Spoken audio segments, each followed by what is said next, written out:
राजा ने सब विरोध को नजरअंदाज करते हुए राधा से विवाह कर लिया। महल में अब राधा रानी बनकर रहने लगी और धीरे धीरे सब कुछ बदलने लगा।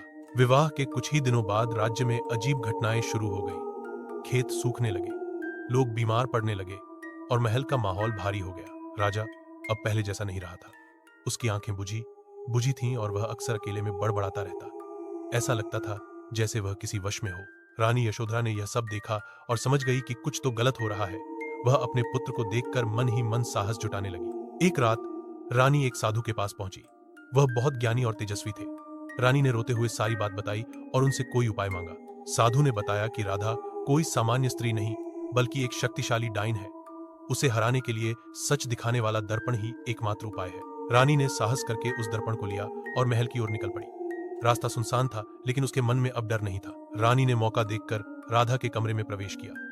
वहां राधा अकेली थी और शीशे के सामने कुछ बड़बड़ा रही थी। रानी ने तुरंत दर्पण उसकी ओर घुमा दिया। दर्पण में राधा की असली रूप दिखाई दिया, एक भयानक डाइन जिसकी आंखें लाल थीं और चेहरा क्रूर। वह चिल्लाई और आग की लपटों में घिर गई। उसके जाते ही सब कुछ बदलने लगा। महल में उजाला फैल गया।